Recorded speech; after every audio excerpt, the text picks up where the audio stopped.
We are back. It is another episode of Lyrical Ones, episode 41, for those wondering.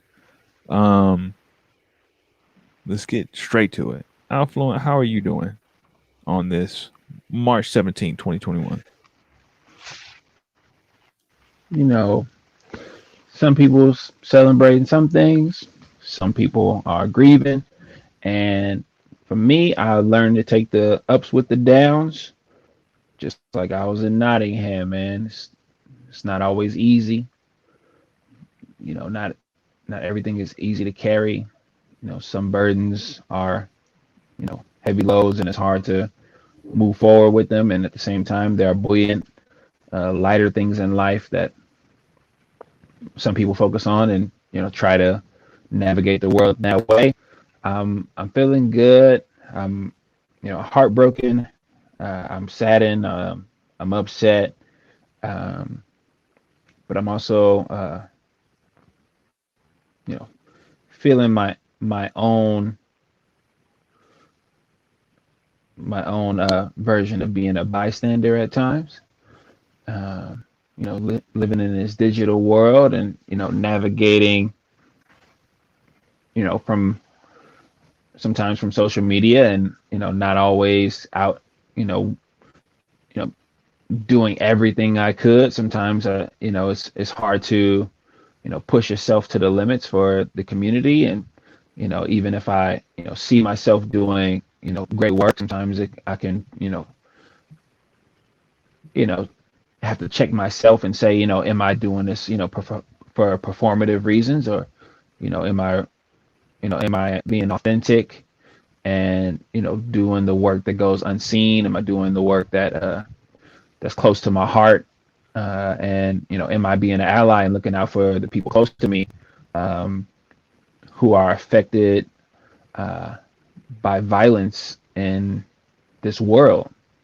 I mean, I got a lot of people close to me that are affected by violence. Growing up in San Francisco is a violent city, and I've just seen a lot of stuff and um, grieved with a lot of friends and family, and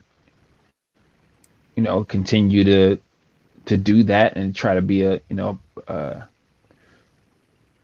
person of support, engagement, and also leadership where I can be.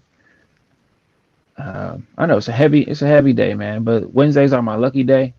So for some people, the luck of the Irish is upon them. Um, for others, you know, they immigrants like a lot of us, but some people had a choice. Some people didn't have a choice to come here. How are you today?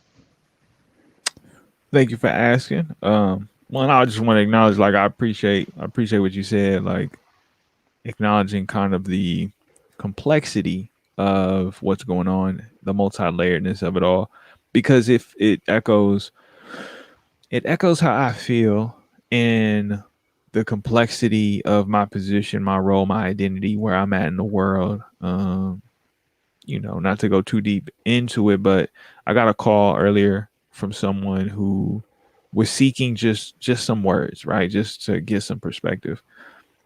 And they started minimizing what they were going through because of, like, Mm, society often dictates how we perceive things, right? So it's like, because maybe there's a consensus or a group that tells you this isn't a big deal or this isn't much of a requirement, it then makes the person feel like, well, I shouldn't feel like it's a big deal. Or even though it isn't a big deal, right? We start using terminology and terms to place a value on our stress. When, right. to me, there is no reason to do that. There's no reason for you to minimize your stress in comparison to what society has been dictating to you. I think that it is a horrible kind of practice that we've developed over time, that we've adopted, that, to me, in my position where I'm in the community as a member that is trying to give resources and services, I want to undo that by trying to validate and uplift people's most authentic selves in the most healing way possible. So I'm not going to be reducive. I'm not going to minimize. And, you know, that was just a piece of a much larger layer for myself and others. Today, being March 17th, this marks 1 year since a fair share of my colleagues and people have had a mandate to work from home, right? Like, I remember the day last year, March 17th. I remember that was it. It was like, it felt like the last day of school or the last Mm. day of so many things because it was like, oh, we shifting gears into a whole other way of life. And I didn't realize it till I spoke to someone else and their reflection of this weight, this heavy emotional state that they're in. And me acknowledging that with them is saying that you just had an experience that's been a year that is probably one of the most unique in history, right? And so everyone is feeling something from so many different angles. But to really set it off was the start of my day, as I often do when I go to work. I'm like, before I go into the workspace, let me kind of just look at the news. And the news was a situation that took place in Georgia, a tragedy, a catastrophe, right? This has become the norm in this country.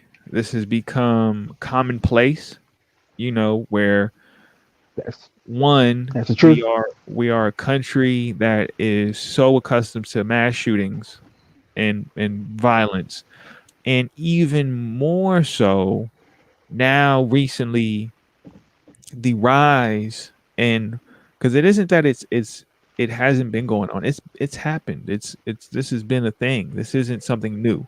It's just the concentration of it is going up, and the prevalence in people being able to see it, understand it, or witness it in different degrees is more and more frequent. And it seems, Yeah, the in a lot media of is ways, everywhere. yeah, and in a lot of ways, it's because of that, ability to see it. It is causing more and more of it to happen, right? It's like, oh, I'm hurting, so let me hurt others, and I see people hurting this particular group of people, right? I'm talking about my Asian community members, my Asian family members, right? Whether they're Far East Asian. I mean, it was just last week we are talking about an incident, right? That Southeast Asian, right? There's people being attacked or people being held to this category and standard of trying to harm members that resemble or look like they're part of this community. And in Georgia, when I see the news, right, 8 Asian people were killed and murdered by a white man, and then the police and their communication about the situation, which was dismissive. It was minimalistic, right? It was everything I was saying in the beginning about these practices that we've come to adopt and acclimate to, right? We validate things that don't need validation. Someone having a bad day, right? Someone trying to cope with their temptation. I done had a lot of bad days. I'm sure we all have, especially in this past year. That doesn't excuse you or give you the right to act out and cause harm and take life. Lyrical Ones, right? This is a podcast, and it started out of a movement and a need for conversation and dialogue around issues that intersect with race, with harm, with freedom, with love, right? With faith, with responsibility. And, you know, I'm looking at this conversation as much as it needing to happen, as much as I need to have it. That's how I'm doing today. So, you know, I mean, I'm kind of touching on what you were saying as well. I want to speak from a place of healing, right? I at times may speak out of ignorance or unawareness, obliviousness, right? Not having the knowledge, not having complete information, but I need to communicate my emotions and feelings at this time because I'm feeling a lot of things and I'm seeing a lot of things, and I have a belief in myself and a belief in what we do to have this space to open up a dialogue that is to in some ways address what is going on in the moment from our perspective, right? Us being men of color, right? Black people Yeah. coming from the inner city who have lifelong relationships with Asian families, Asian people, Asian communities, right? Like we are a very unique place where there's not the same, like, even though it's divided and you may find some forms of segregation, it's also just as much not that, right? So just as much as you may see separation or you may see differences in culture and kind of perspectives in how people show up, there's also a lot of cross pollination. There's a lot of coming together. There's a lot of unity. You can look within the lyrical opposition crew and see that reflection of what the city is and what the Bay is. There's people who come from so many different walks of life, so many different backgrounds, so many different histories and stories that are unified by common principles and common beliefs. And here we are at this time where the space is needed and there's a way to go about it. And even if we don't have maybe a mandate or like a doctrine to follow, I think we can kind of start that process of discovery of what are those things right now. So, Affluent, Right. what is it that you see, right? As sometimes we are a bystander, or sometimes we're an accessory, or sometimes we're still a part of the community. What are the things that you're seeing as, for you, the call to action at a time like this where our Asian family members are hurting and they're experiencing severe tragedy, pain, trauma, grief, and their safety and their lives are being threatened?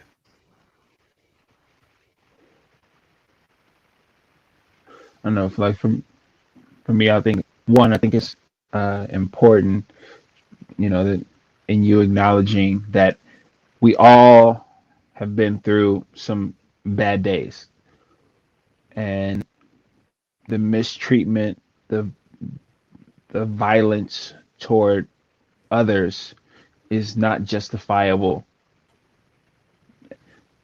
in response to a bad day. Um,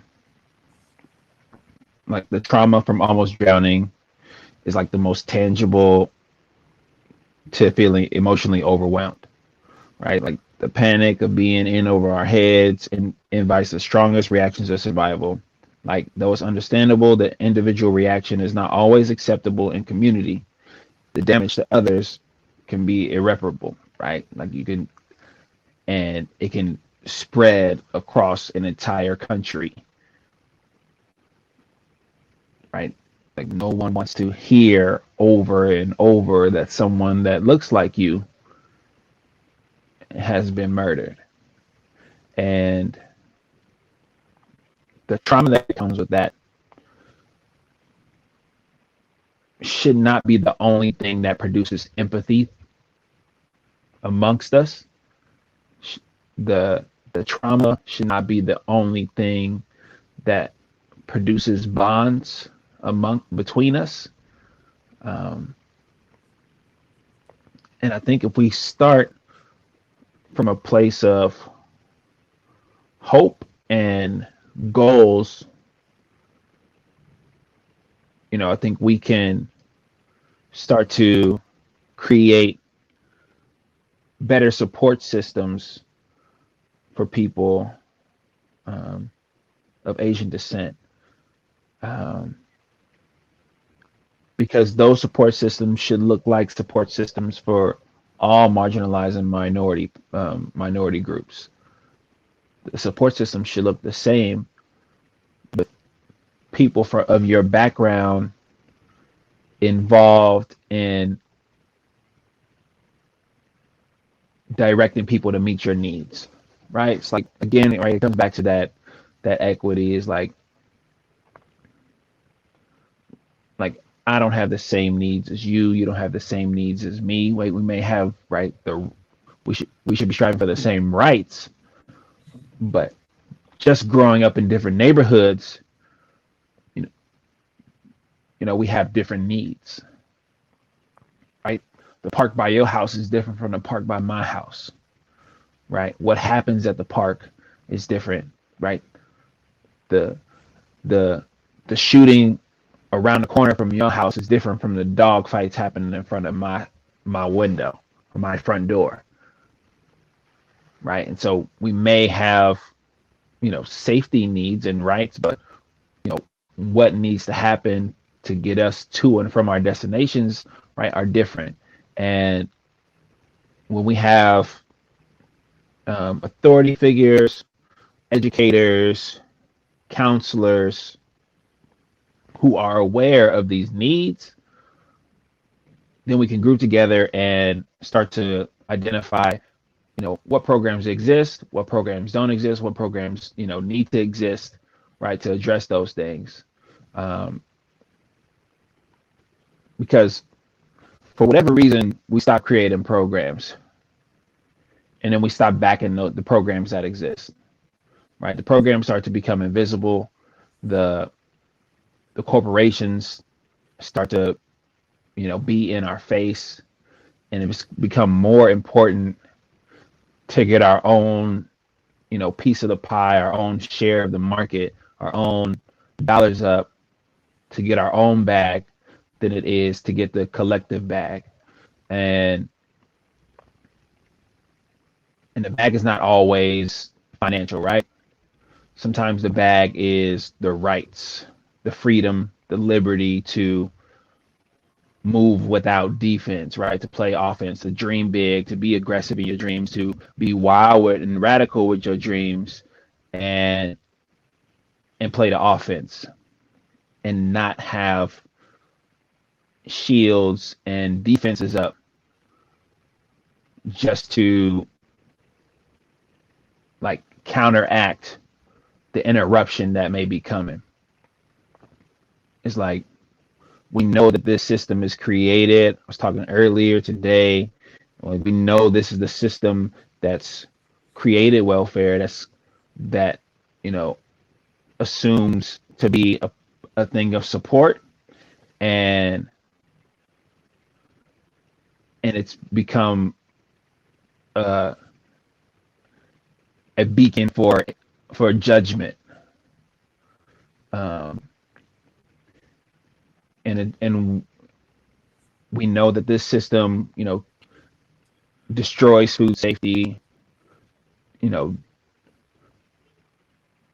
thrives on gerrymandering and redlining. Like the same system also creates individuals that when they have a bad day, their response is to attack someone vulnerable. Right? It's the same. It's the same system that plays commercials to sell a certain demographic, a Buick. Right? It's the same system that plays commercials that sells a demographic sugar and candy and chocolate and sugar cereals. And it's the same system that will have people think that someone else's life can be taken without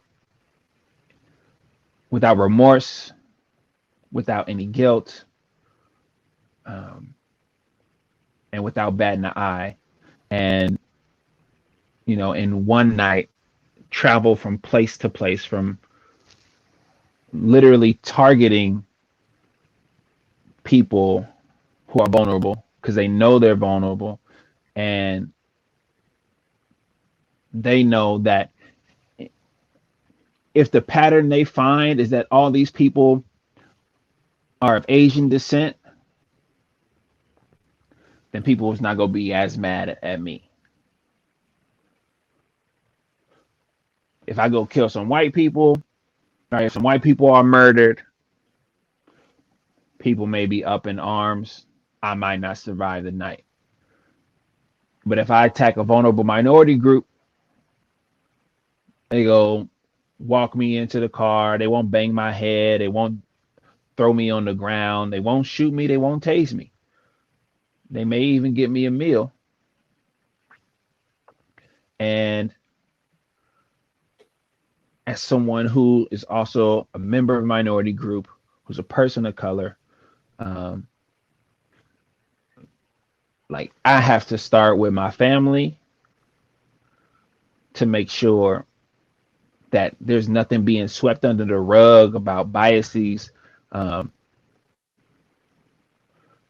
about feeling any kind of reluctance to step in and help someone who doesn't look like you. Like it should always hit home. Like I got family who are Pacific Islanders. I got family who are East Asian and Southern Asian, Southern East Asian. I got family and friends. Like you said, we got lifelong relationships with folks, um, and I'm a part of their community, like they're a part of mine. And violence anywhere should hit home, and we have to get past this social media, this digital engage, disengage, engage, disengage. We got to move past that, because if we don't, all we're gonna do is be watching. All we're gonna do is be watching and still trying to figure out a response. And we gotta, continue to move together. We always talking about unity here, and we go continue to talk about unity here. But we got to talk about love, and we got to talk about peace, and we got to talk about protecting each other.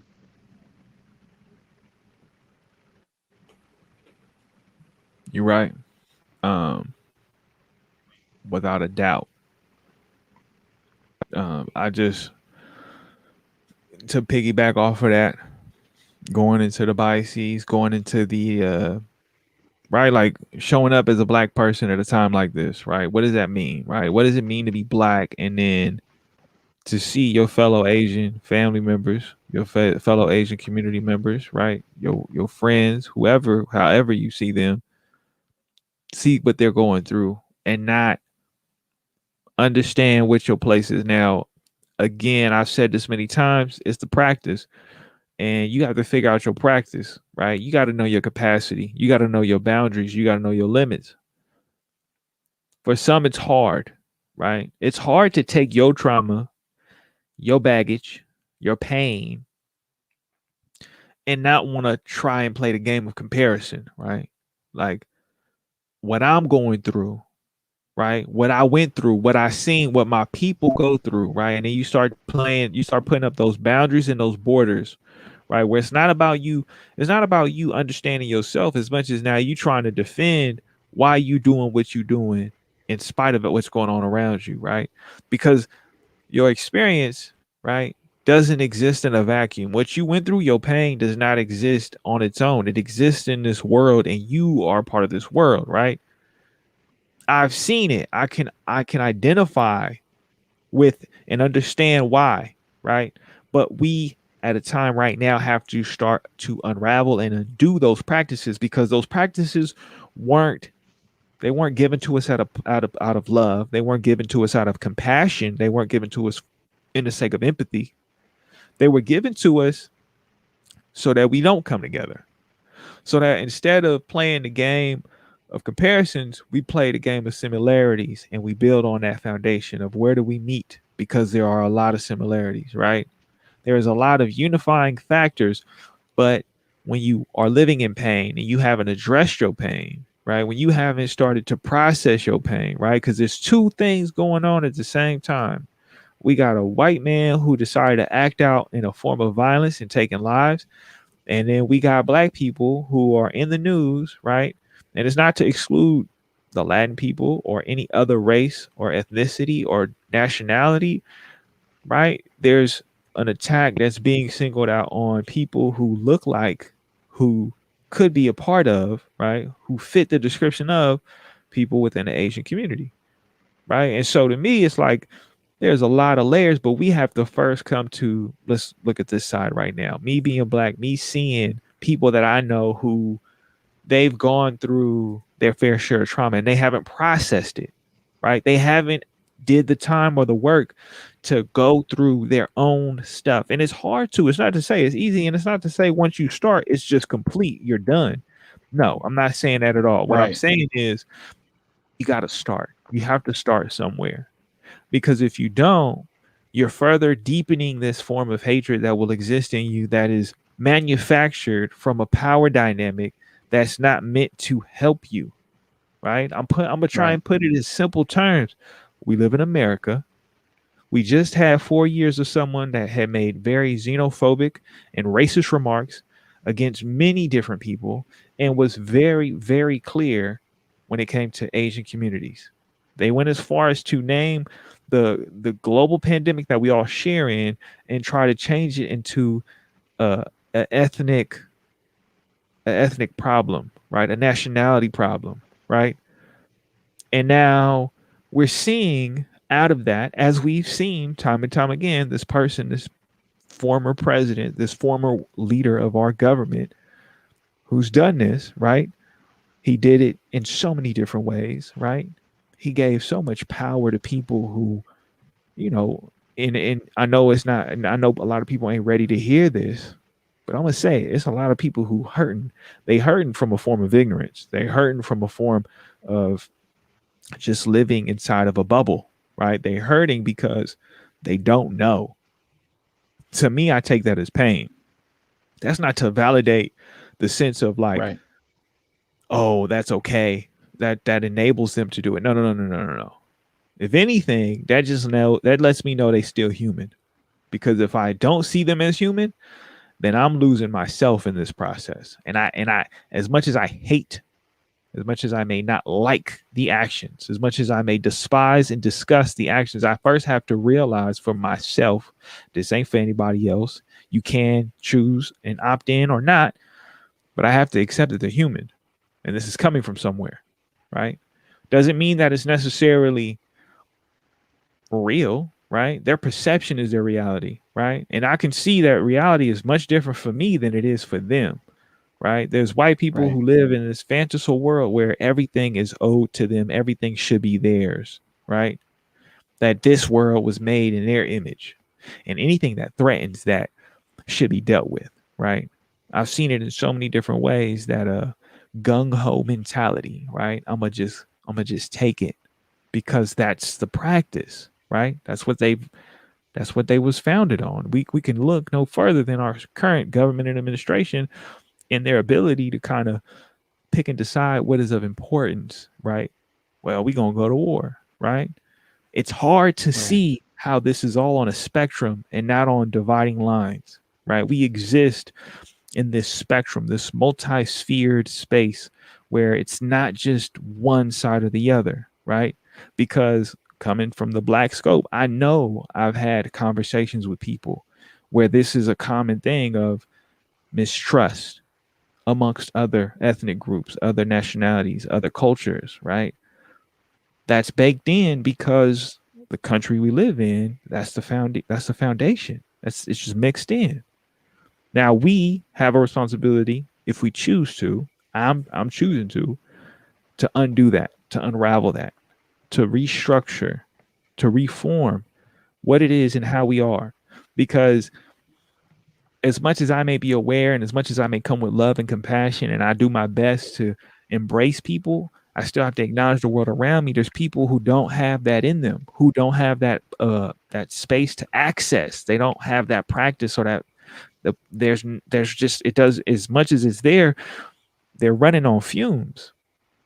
And I'm trying to figure out for me, right, in this process of deliberation, in this process of reflection, what are the things that I can do, right? So it is addressing my family, my closest loved ones who Right. still have ignorance, who still have their pain, and trying to support them in either having a dialogue and a conversation to enlighten them, to broaden their perspective so they can have more of an informed decision when they're dealing with their pain. Because to me, the last thing you need to do is go and run up and bum rush somebody for the sake of just, that's how I was feeling.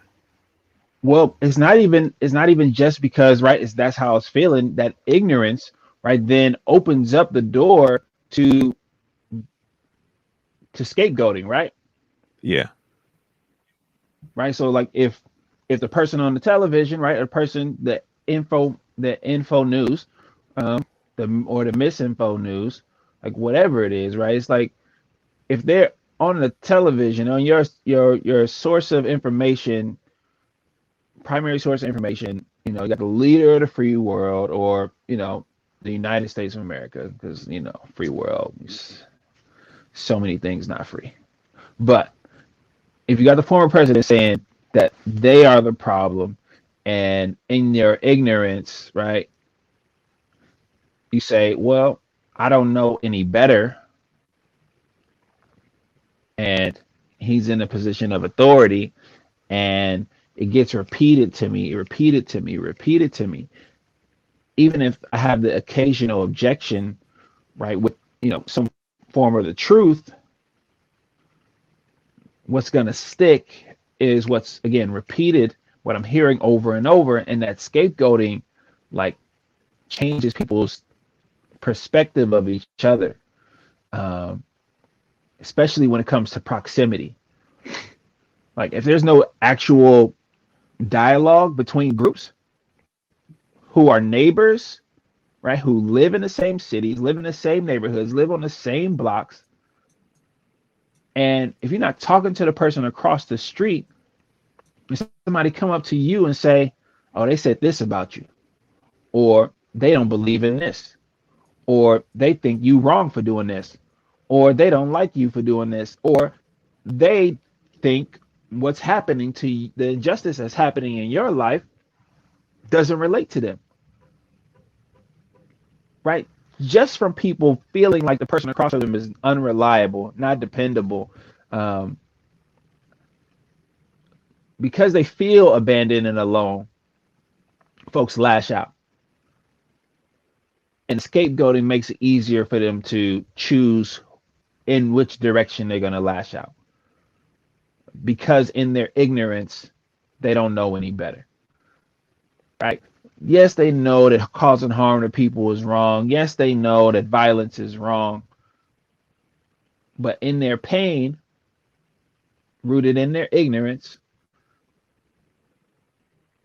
they justify that with their ego and entitlement, they can cause harm to somebody and go on about their day, at least going about their life, you know, 2, 3 years down the road, 2, 3 years of probation,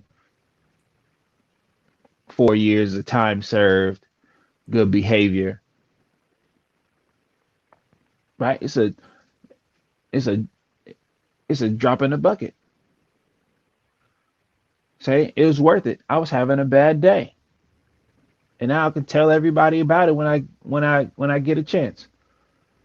It might even lead me to a Netflix special. I mean, it's the ugly truth, because I'm looking at it on multiple ends, and I'm looking at it also from my own, like my experience and my place in society, right? Like there's a time and a place for every conversation. And right now isn't the time, right? As some would like to create those dividing lines, to create more division, right? To say, where you at? Well, why you ain't speaking up? Why you ain't Right. doing this? You got to give people space to figure out what they want to say, right? You got to give people space to respond and understand where they coming from, right? Because we don't have these conversations. We don't come into a world understanding what self-love is. We don't that is not a common practice. You're more likely to understand math and its limited abilities, right? To try and then create a value system for yourself based off of a letter grade, to Mm. then base yourself off a GPA. But in terms of your wellness and your whole being and loving yourself, right? You have to really reflect back on what were the different things that led to you being in the moment where maybe you're in crisis, maybe you're getting ready to act out in a way that is you don't even understand yet, right? Here we are now, and I can't help but I'm not minimizing it by saying this is a mental health issue. I'm calling it as it is. Racism is a mental health issue, right? That's not minimizing it. Your mind has a perception of things that obviously creates a value system on life, right? That is a problem. Where do you Right. think that all of a sudden you now become the judge on the value of someone's life, right? And then even more so, you get to place a value of it, well, because they Asian, right? I get to do this. I get to act and do these things to them, right? You can switch and swap, but the topic of today is the Asian community and how they're being harmed, right? That's where we are right now, right? I'm not gonna Right. talk about other issues because you can easily take this and apply it to anything. But it is important that we Right. acknowledge and that we validate the pain that people are going through right now, and not by taking our pain, what we go through, and then trying to replace it, trying to wash over it, trying to paint over it, right? No, that's not what we gonna do. You could do it, right? But are you being helpful or are you creating harm? Are you acting out in a sense of trying to be healthy or are you trying to be toxic, right? Because you not speaking about what you're going through today, right? Depending on who you talking to, depending on the audience that you speaking with, right? Right. Everyone thinks that they social Right. media platform is isolated in a bubble when you forget we are part of the world. We are part of a global consciousness when we decide to say these things in this forum, right? We sign up for an account to then sell away a portion of who we are. And then we think we're entitled to just say whatever we want. And there should be no ramifications or consequences based off of the time because time is important. Time for The so timing. long, time has been used as a way to control and divide, right? But now, as we move into a phase in a world where we're starting to realize all these archaic terms don't hold weight, we now have to pay attention to time as in our own timing in response to what's going on in the world, right? It's not about the deadline, it's not about the expiration date. It's about if in the moment right now I see people hurting, maybe the last thing I need to do is try to minimize their pain by throwing in my own personal pain, right? If you're Right. going to use your pain to motivate you to connect the dots and empathize, okay, we headed somewhere because what you're doing is you're leading by example and you're helping, right? You're reaching the goal of what it is we're all trying to get. Because what we're really trying to get to is everyone acts in a way that is respectful of the differences, right? I'm not saying you got to be in love with the differences. I'm saying be respectful of the differences, right? At the very Right. least, to act in empathy and to understand things with a level of compassion. That's what the goal is. But it's easy to get into the division game of, oh, no, no, no, no. You see, nah, nah, nah. Oh, it was just this, it was just that. And then you get yourself caught up Right. and you now separating instead of unifying. Because when you're able to be of aid to others, they're then able to do that in return for you. And you might want to be like, where was they at for me? Look, I'm sorry for whatever happened to you. You didn't deserve it. You didn't deserve it. But at some point, if you have it in you, know the difference between how you're going to participate and how you're going to withdraw, right? Are you going to participate in a way that's going to perpetuate more harm? Or are you going to withdraw yourself and figure out how to deal with your pain first before you try to address anyone else's? Because it is important. It is so important to understand that difference. This white man who went and committed this crime, created this tragedy, who took away lives, whose families have now been disrupted and interrupted forever.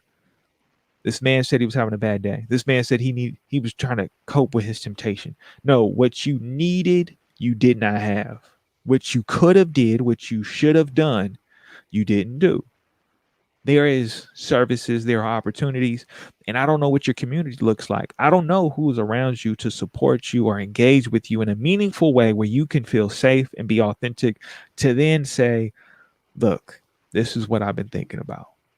So that way they can intervene and set you on a course that is totally different than what took place, right? You said it. I'm gonna commit myself to these actions. To hell with everything else. My belief and Right. my hope in people is with enough empathy and enough love and compassion, someone gonna love you and have a moment for you where they can address you and you can go in a different direction where you can heal yourself so you don't go and destroy someone else, right? So you don't go and act out. Because the same can be said for so many that I've seen where it's like this attack on this person. When to me it's like, who's around you? Who taught you? Where do you have the intervention in the moment to gain a smidget of just a piece of clarity? Not saying totality, not saying Right. total and complete. I'm saying just just an opening, a sliver of starting to see some level of clarity. Because when you act in a way that's creating harm for others, you're not seeing things clear. You're not seeing things with any scope or perspective of anything beyond pain, rage, right? Hatred, right? It's not to minimize it. It's happening. It's happened. Nope. I can go and look on my Twitter feed and see another person attacked. And it's only a matter of hours. It's not a matter of days. It shouldn't even be a matter of time. But that's what we're dealing with. We're dealing with action after action that is operating out of places of pain, hatred, and just toxicness, straight toxicity, right? Like you are in poison. And instead of taking the poison out of your system, you're figuring out more ways to indulge. You're taking on more of it. And I'm just seeing it as this process right now where we have to hold ourselves responsible to know where do you fit in trying to operate and trying to be of support to yourself or to others, right? Because if you don't love you, you can't help love nobody else.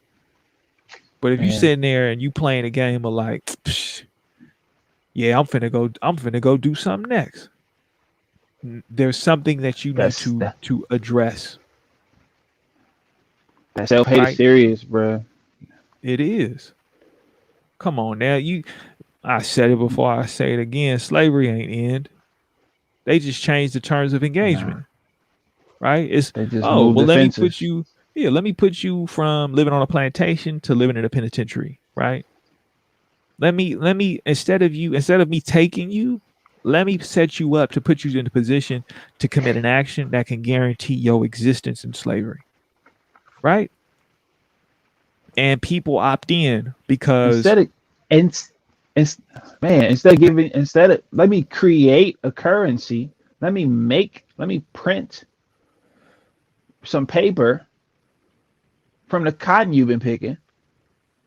Instead of giving you gold or land, instead of giving you anything that I may value, I'm gonna create something of value and say this is how you move around the plantation, right? I'm gonna move the fences back and I'm gonna say, well, if you want to move around this plantation with freedom, you're gonna have to gather this cotton still. You're gonna still have to do the exact same thing, right? So I'm gonna print this money out of cotton, and then say, if you want to get around, if you want this place over here on this side of the fence, on the edge of the fence over here, if you want this piece of property, you're gonna have to gather enough cotton to do so, right? So not much has changed, but on top of that, I'm gonna have you kill each other for it, and then hate each other for it.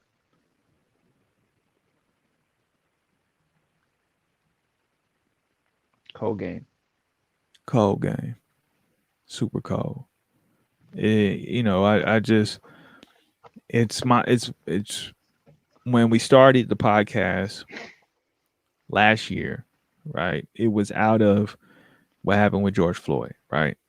It was my response to saying I'm going to step up and I'm going to be a voice for people that I've had conversations with because they've said to me, "Yo, I appreciate your words. I appreciate your perspective, right?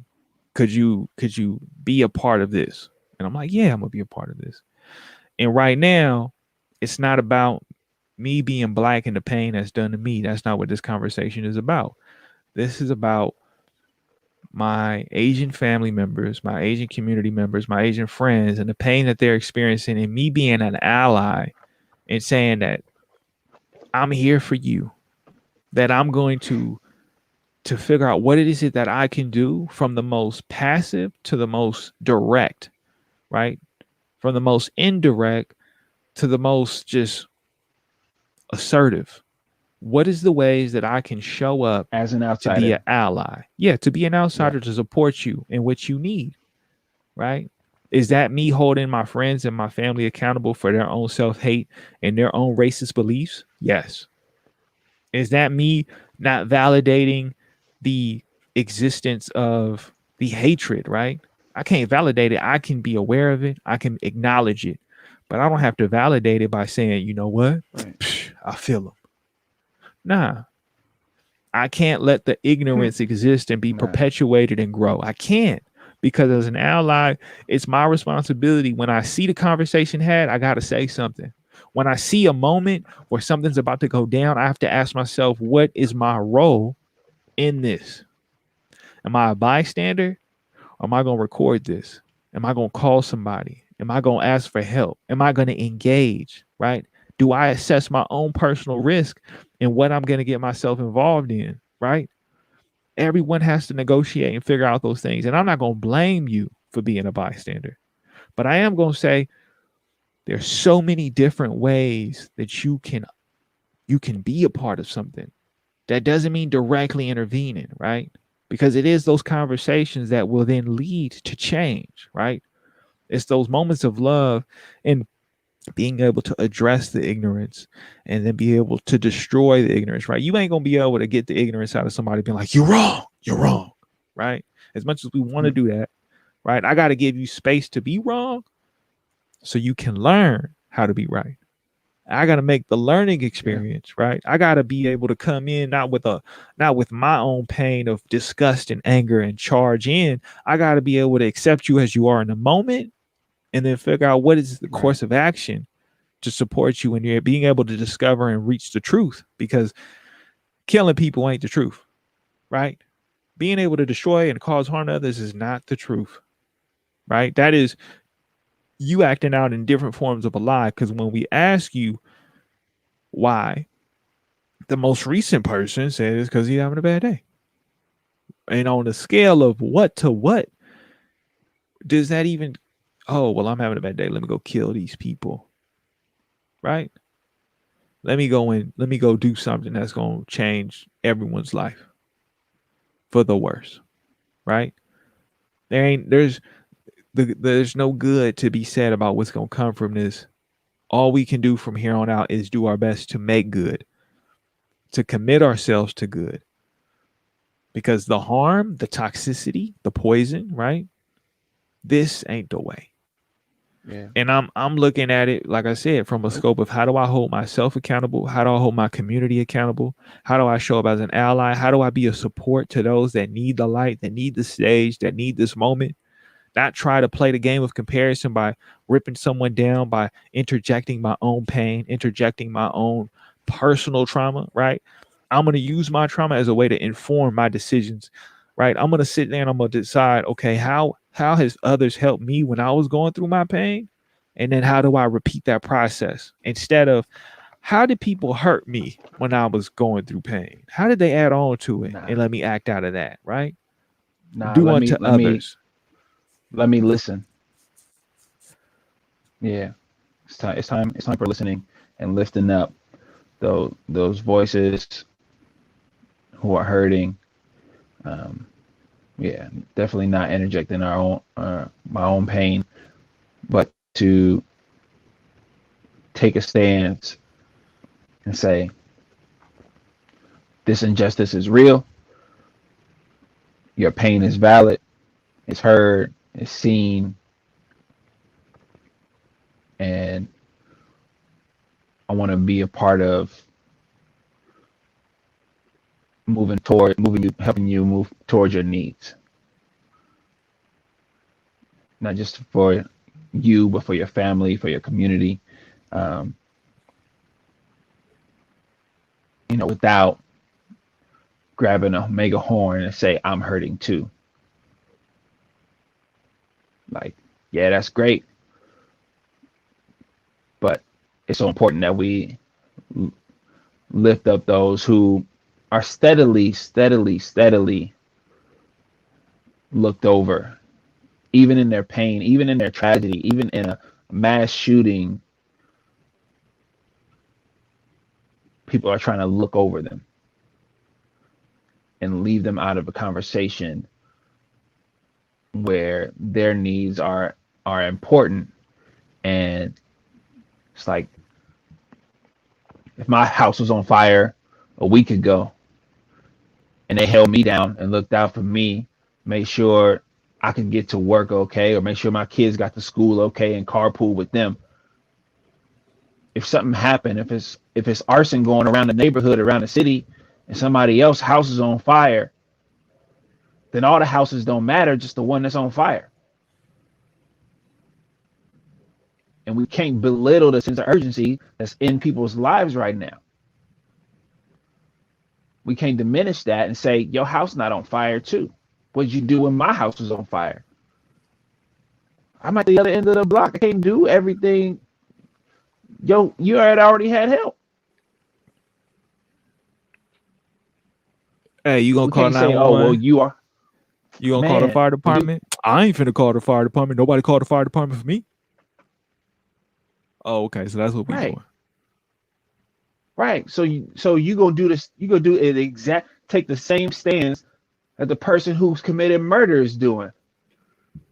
Your life is worth losing because it's not mine. Because you sad about your bad day. Because nobody called, because you didn't meet the person who called 911 for you. So you upset. So now everybody, so this group gotta die. So they gotta they don't deserve to live. They don't your life is so great that the world revolves around you. Man, we can't be the murderers and the healers.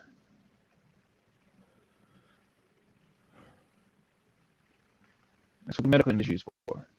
I mean, it's a difference between being a warrior, Some right? Being a people, soldier, and then you being a murderer, right? There's a big difference. There is a gigantic leap and gap between the two, right? And you know it's easy, right? When you maybe form a militia or you form a crew, right? And y'all all believe the same doctrines and the same beliefs, right? And a lot of it was born out of this ignorance, right? It's easy. And you know, it for me, I'm gonna lead with compassion. I got to, because if I don't, then I'm gonna get ugly. I'm gonna make it worse. I know, because I've been there. I come from right? a We can't city show where up I with done anger. seen it. You can't. There's a place for me to be angry, right? I gotta create spaces for me to be angry. I gotta identify people where I can go and express that anger. Because if I go and do it to everyone, right? If I do it to everyone, I'm causing harm because they don't know me. They don't have context for who I am. They don't really You understand the depths of you what could be I'm angry going over through. here. You could be Exactly. angry with me. You could come over here and Exactly. be angry. We could. It's cool. Exactly. Right. You got to know your space. You got to know your place. Right. Every place is something different. Right.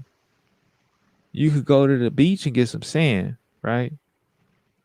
But if you're in the middle of the forest, it's going to be pretty hard. Right. I want to go build sound castles. All right. Well, I guess I'm going to the It top of this depends if icy it's a mountain. rainforest in Costa Rica. You gonna find some sand there. You're right. It really gets intricate and in depth. You're right. It does. But you know, it is a difference, right? It is a difference. You got to know your space. Know your space, know your place, and know what you're looking for, right? Because it is a thing where it's like showing up in one way don't mean that you got to minimize yourself, right? It's okay to excuse yourself. It's okay to remove yourself. It's okay to give yourself space. You don't have to, you know, be tempted by certain people's words because people will be acting out in pain too. It's not to say it's going to be both ways, but you got to give some space for forgiveness. You got to give some space for people to look like fools. I wish we could give more space to that. People are hurt right now. People gonna say things, right? But you got to create your space and your boundaries. You got to step away. If it's social media, step away. right? That goes for everybody. You don't have to keep your eyes glued to it, right? You don't have to see every little bit, every Oh, little it's so portion. great. It's so great when it's not. It's so great when your eyes not glued to it. For real. Let It's let let the cleansing. let the cleansing and the healing of separation come over you, because this is hurtful, this is painful for everybody to watch, right? That's good. And I'm saying for especially my people of color who, it's like I want to step in and I want to do something, but I'm not too sure, right? Then you got to ask yourself, what are your capacities? You might not know until you get there, but it's okay to know your limits. It's okay to say what your limits are. It's okay to have those boundaries within yourself, because if you want to help, you can't do it if you burnt out. You can't do it if you to your max, right? You can't do it if you are unhinged and you're drained and you're running on fumes. You can't. Like I, I'm I come from a unique place called San Francisco, California, right? And in San Francisco, one of the biggest things that unify so many different cultures together is poverty, right? You're going to have people talk a certain way that's going to look totally different from each other. In any other place, people come in and question, like, wait, what? He just said what? He just, what? Right? But here, it's like, that's my family right there. That's my day one. It's not a matter of E. skin color, right? Once you family, you family, right? Now, That's it. that's not to say that there isn't the horribleness of how the city can be on a different level where it's like, yeah, there's atrocities, there's tragedies, and there's pain, right? And things can switch up real quick depending on circumstances in a flash. So to me, I'm just thinking of, okay, how do I stay sustainable, consistent, persistent with my views, my perspective, my practice on helping my family members out, helping my Asian family members out at a time like this, right? And it's me knowing my capacity, knowing my limits, and me being willing to listen, me having patience and hearing them out, hearing my people speak, right? Letting them tell me what do they need, right? Having conversations where it's not about me and my pain, but I use my pain and the understanding of my pain to inform how to push the conversation forward in a healing way, right? Knowing how to follow, knowing how to step back, right? And letting others step up, right? There's so much to be said and there's so much space to be given, and we do have the abundance for it if we acknowledge it, if we are aware of it, right? And I'm introducing it to you if you're listening to this, right? I'm saying it to you because I want you to be aware that it exists. There's an abundance in this. There's an abundance in love, but you have to know how to love. You have to know your who you are, right? If that means getting therapy or taking a referral for therapy, if that means being more mindful of how you engage with people and engage with your media consumption, right? Are you consuming hatred or are you consuming love and healing, right? Sometimes we don't even realize it because we just say, nah, this is what I like. But why do you like it? Is it because you have this cycle of trauma that you haven't processed and you can't let go of because you think it validates who you are by having that pain as a merit, right? We get so quick to be like, well, they ain't never went through what I went through. Do they need to go through what you went through? Or could you find a way to communicate it to them and express it to them so they could feel you, right? Right. So they don't have to experience your trauma through the way you treat them. I mean, I'm just saying. It's a way to communicate. It's a way to show them. It's a way to have them feel it. It's a way to build off of it without it being a thing where you need to go through it too.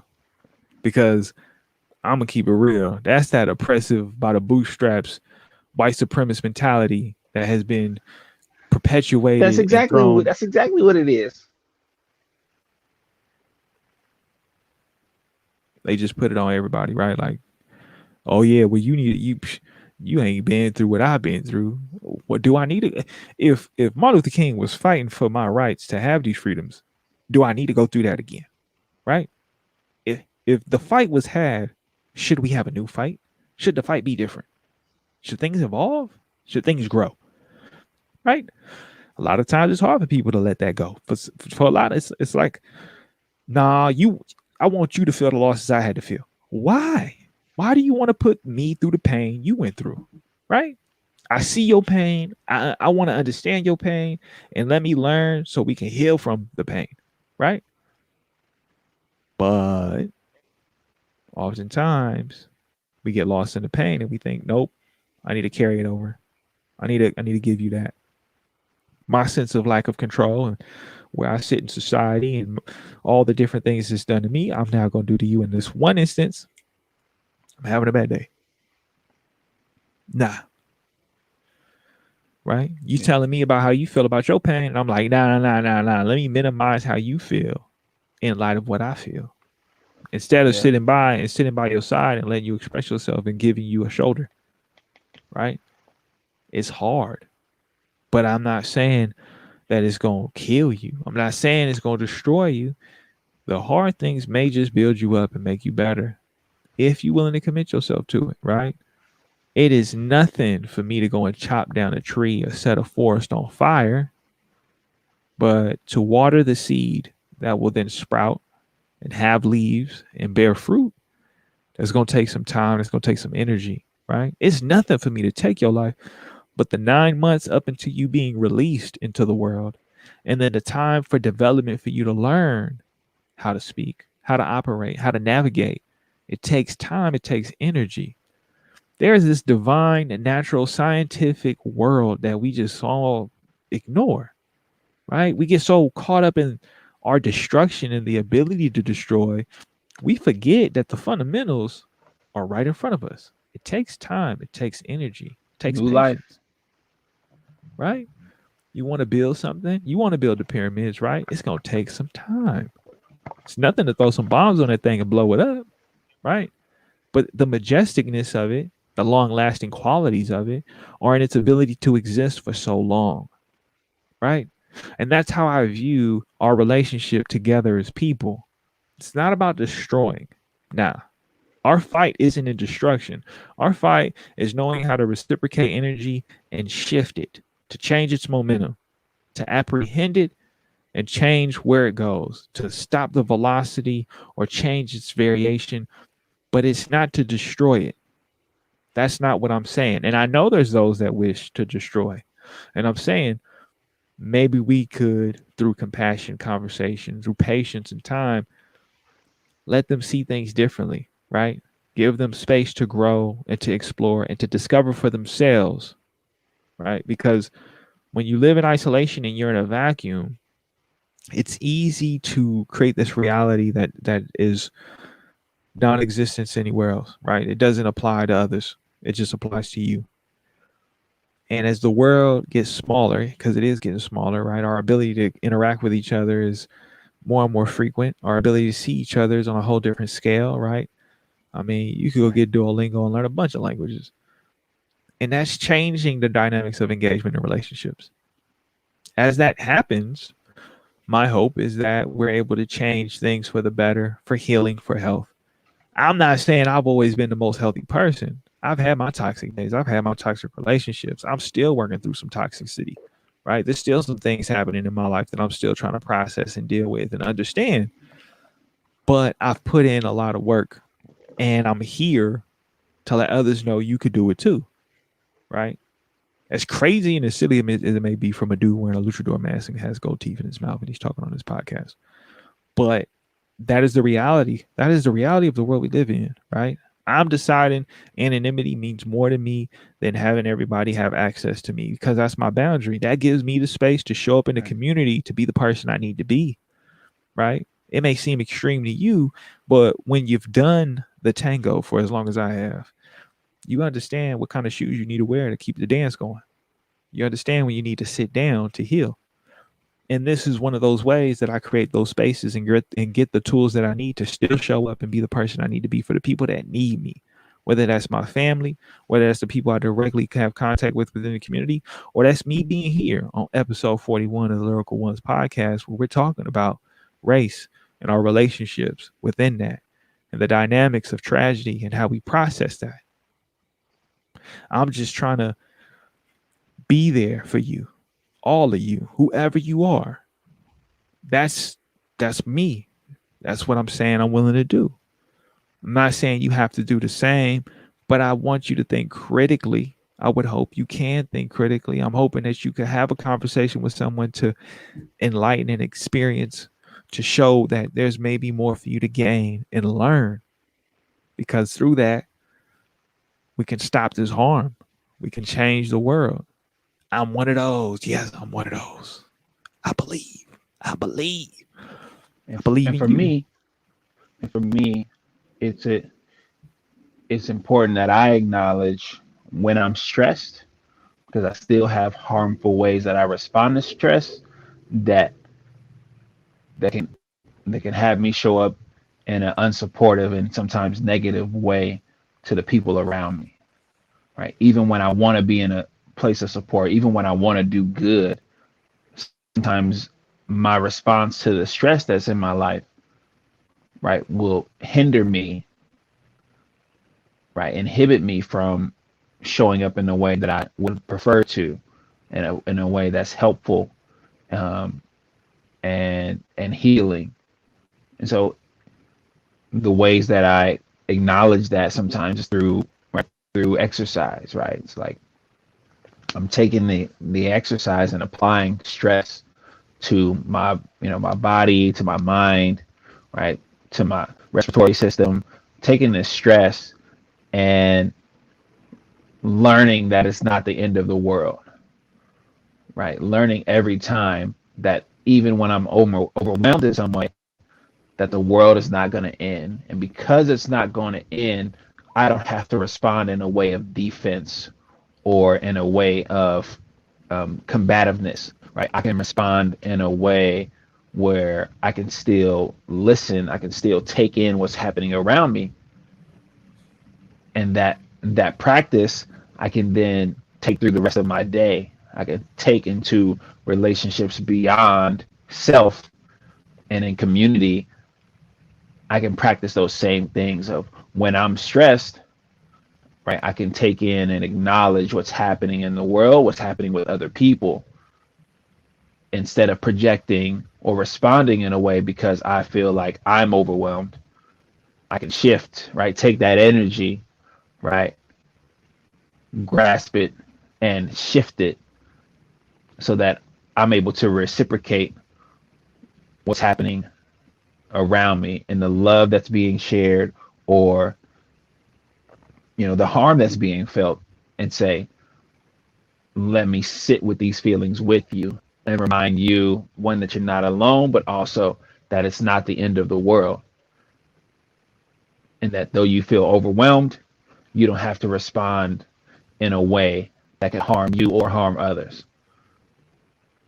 But I get the chance to do that through my own practice.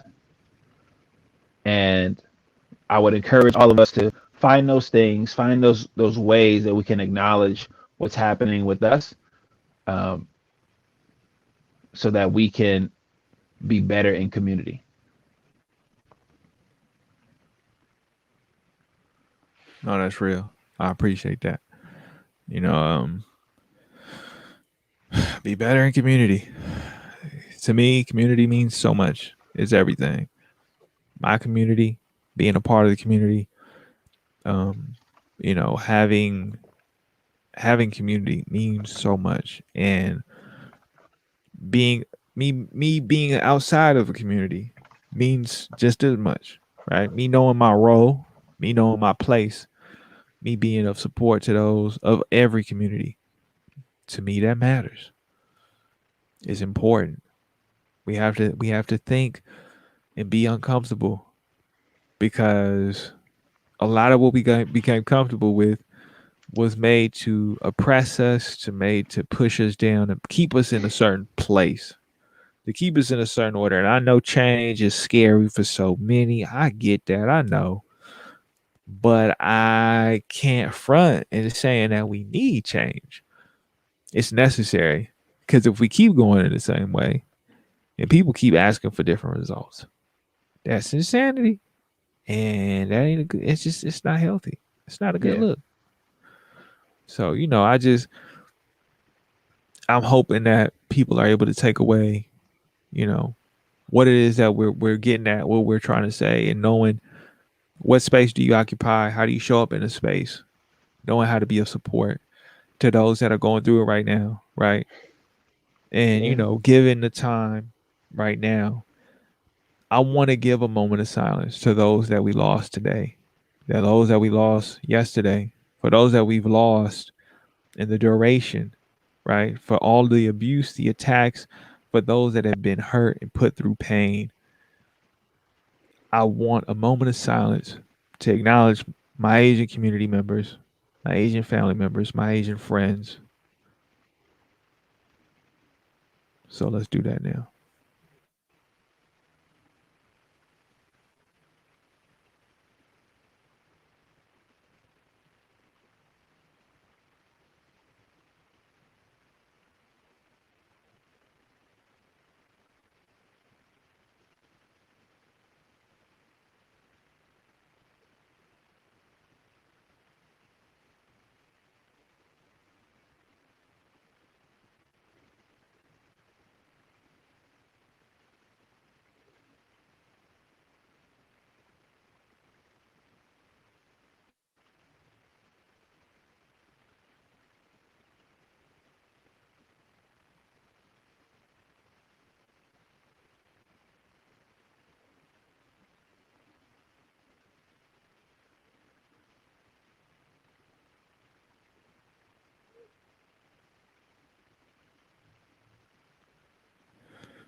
Yeah.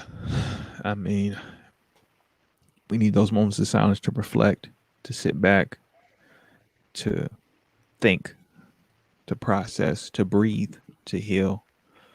Um, you know, I do hope everyone finds their own practice and their own forms of healing that does not cause harm to others, that does not impact others in a toxic, unhealthy, right, in a harmful, destructive way. I'm hoping that people can engage and become enlightened and learn what is it that they need for themselves, and that they don't feel ashamed to communicate what it is that they need from those around them, that they're not afraid or prevent themselves from exploring and discovering what it is that they need, if it's something new or something old, right? No shame. I'm hoping for that out of this space in this time period, because you know to say we can rely on our leaders, we have to be uniform together to provoke them to make the moves and to commit themselves to action and change. But we got to be able to come together first. But we can't do that if you ain't got you. And so make sure that you take care of you, that you love you, that you figure out what you need for you, because it don't matter what the number is for the year. It don't matter what day of the week it is. Things gonna happen. All we can do is make sure that we create a space for those that need to process, understand, and develop what are the proper Right. non-negative impactful means, right? How to create positivity in spaces where it don't exist. So that way we can get to more healing and less destruction. Affluent, you got any final thoughts, any final words for people who are listening, who will be listening?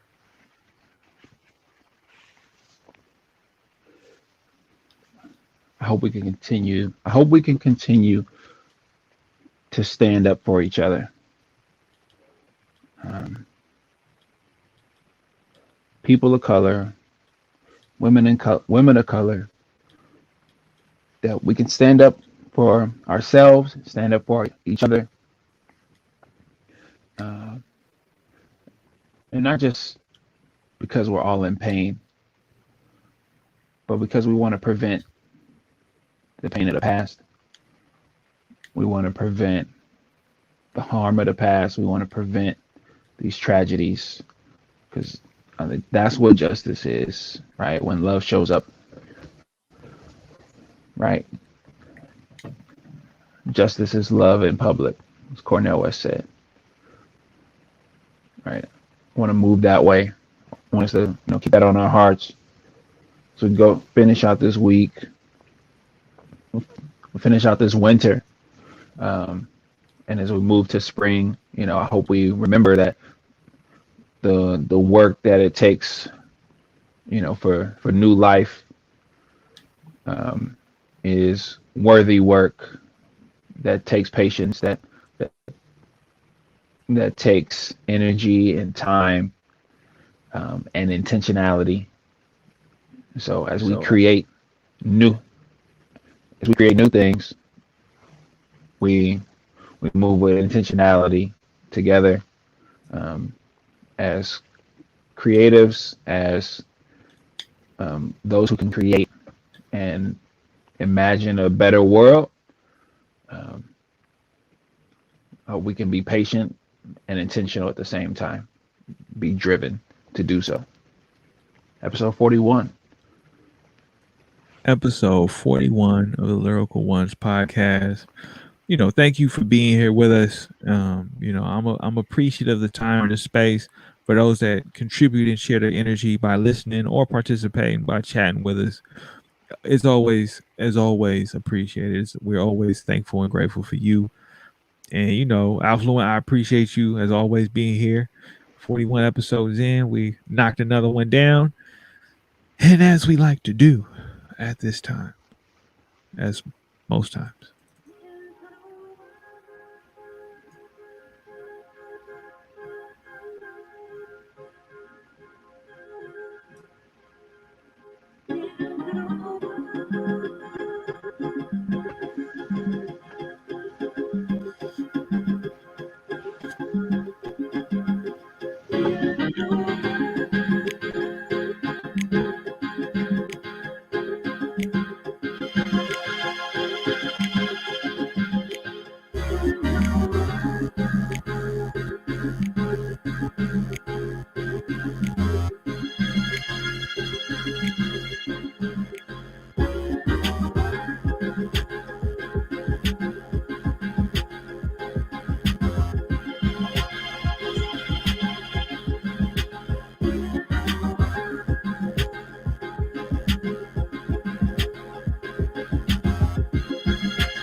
One, one,